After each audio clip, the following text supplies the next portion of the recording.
పినపాక నియోజకవర్గం మణుగూరు మండలంలో కళ్యాణ లక్ష్మి షాదీ ముబారక్ సంబంధించినటువంటి లబ్ధిదారులకు చెక్కుల పంపిణీ కార్యక్రమం చేపట్టడం జరిగింది. ఈ రోజు వరకు కాంగ్రెస్ పార్టీ ప్రభుత్వం తెలంగాణ రాష్ట్రంలో అధికారంలోకి వచ్చిన తర్వాత మణుగూరు మండలంలో 267 మందికి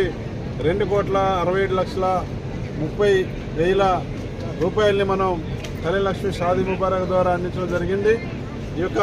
సహకారం అందించినటువంటి కళ్యాణ లక్ష్మి షాదీ ముబారక్ ద్వారా అట్టడుగున ఉన్నటువంటి తెల్ల కార్డు కలిగినటువంటి పేదవాళ్ళు ఇంట్లో ఆడబిడ్డ పెళ్లి చేస్తే మన రేవంత్ రెడ్డి గారి ప్రభుత్వం, కాంగ్రెస్ పార్టీ ప్రభుత్వం పేద ప్రజలకు, అన్ని వర్గాల్లో ఉన్న పేద ప్రజలకు ఆడబిడ్డ పెళ్లి మీరు చేయండి, మేము అండగా ఉంటామని చెప్పేసి ఈ కళ్యాణ లక్ష్మి షాదీ ముబారక్ పథకాన్ని మరి అమలు చేస్తూ ఇవాళ మణుగూరు మండలంలో 267 మందికి 2,67,30,000 రూపాయలు అందించడం అనేది చాలా ఆనందంగా, సంతోషంగా ఉంది. ఈ కార్యక్రమాన్ని మరి ఎన్ని ఆర్థిక ఇబ్బందులు తెలంగాణ రాష్ట్రంలో ఉన్నప్పటికీ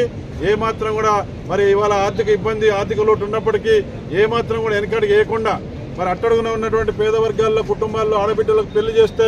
ఇవాళనే కళ్యాణ లక్ష్మి షాదీ ముబారక్ కార్యక్రమం ఏదైతే ఉందో దాన్ని నిరాటంకంగా ముందుకు నడిపిస్తున్నటువంటి గౌరవ ముఖ్యమంత్రి రేవంత్ రెడ్డి గారికి ఈ రోజున కళ్యాణ లక్ష్మి షాదీ ముబారక్ చెక్కులు అందుకున్నటువంటి ఆడబిడ్డలైనటువంటి అక్కలు, చెల్లెల తరపున, లబ్ధిదారుల తరపున, పినపాక నియోజకవర్గం తరపున అభినందనలు, ధన్యవాదాలు తెలియజేస్తా ఉన్నాను. Thank you.